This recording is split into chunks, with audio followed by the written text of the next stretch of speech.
Dari Abu Umamah Al-Bahili radhiyallahu anhu qala sami'tu Rasulullah sallallahu alaihi wasallam yaqul, aku mendengar Rasul sallallahu alaihi wasallam bersabda, iqra'ul Qur'ana, bacalah Al-Qur'an, fa innahu ya'ti yaumal qiyamah syafi'an li ashabihi, karena pada hari kiamat Al-Qur'an akan memberikan syafaat bagi pembacanya.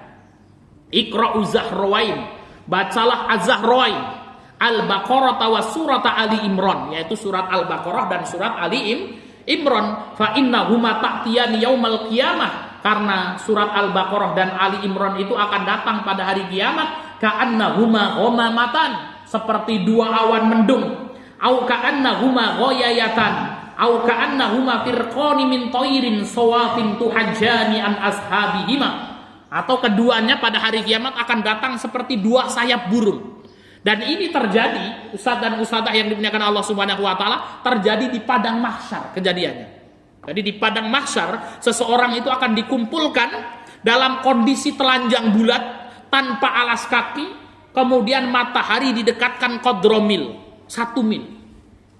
Disebutkan dalam riwayat ada orang yang kemudian keringatnya sampai setinggi mata kakinya. Ada yang setinggi lututnya, ada yang setinggi dadanya, ada yang tenggelam dengan keringatnya ketika itu. Panas kondisinya. Seorang disebutkan dalam riwayat akan merasakan haus yang amat haus, sangat lapar yang amat lapar, dan sangat susah yang sangat susah ketika itu. Maka ketika itu dalam kondisi seperti ini, ternyata orang pada kepanasan semuanya, ada dua awan mendung. Ada dua sayap yang menaungi orang tersebut kemana-mana. Yang lain kepanasan, orang tersebut tidak merasakan panas dan mendapatkan kesejukan. Apa itu yang menaungi di padang mahsyar? Surat Az-Zahrain, yaitu surat Al-Baqarah dan Ali Imran. Surat Al-Baqarah dan Ali Imran. Iqra'u surat Al-Baqarah, bacalah surat Al-Baqarah, fa inna akhdaha barokatun, karena membacanya adalah barokah, wa tarkaha hasratun, dan meninggalkannya adalah kerugian. Jadi kalau kita pingin mendapatkan barokah dalam hidup kita, bacalah kita surat Al-Baqarah. Dan meninggalkan surat Al-Baqarah adalah kerugian. Lah kalau hidup kita kok susah terus dalam hidup itu, mari kita evaluasi diri kita. Ini Rasul mengatakan fa inna tarkaha hasratun, meninggalkan surat Al-Baqarah itu adalah kerugian. Maka di antara sebab damainya rumah tangga, damainya kehidupan seseorang ketika dia melazimi surat Al-Baqarah. Yang di antara sebab hilangnya barokah dalam hidup seseorang ketika dia meninggalkan surat Al-Baqarah, wala tastati'uhal batalah, dan sihir itu tidak mampu melawan surat Al-Baqarah.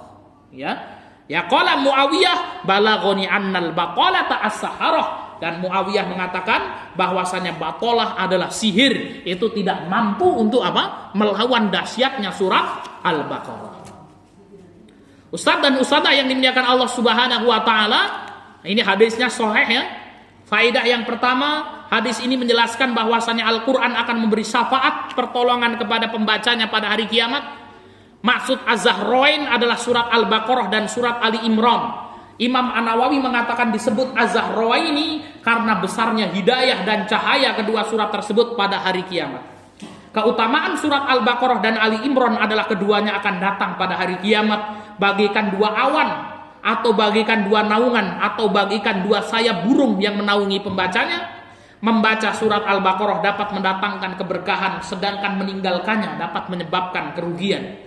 Surat Al-Baqarah adalah salah satu surat yang penangkal sihir, dan setan akan lari dari rumah yang dibacakan di dalamnya surat Al-Baqarah.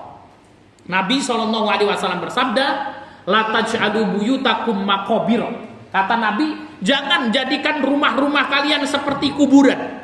Inna syaitana, sesungguhnya syaitan, yang firu minal bait alladzi tuqra'u fihi suratul Baqarah, karena sesungguhnya syaitan itu akan lari dari rumah yang dibacakan surat Al-Baqarah. Silakan yang jemurannya ya kehujanan diambil dulu. Ya, silakan. Baik Ustaz dan Ustazah yang dimuliakan Allah Subhanahu wa taala, ya. Ini faedah hadis yang ke-10, ya. Jadi kalau kita ingin barokah kehidupan kita, maka bacalah surat Al-Baqarah, ya. Minimal Ayat kursi, ya. Dibaca. selesai sholat 5 waktu itu. Ali Imronnya jarang dibaca Pak Ustadz. Ya minimal besok ada 1 naungan lah kalau jarang baca Ali Imronnya kan ya. Ya maka ada 1 naungan. Sayapnya kok cuman buntung 1 itu ya. Oh dulu itu kemudian cuman ayat kursi aja yang dibaca gitu ya. Baik, hadis ke-11. Keutamaan Al-Quran bagi kedua orang tua pembacanya.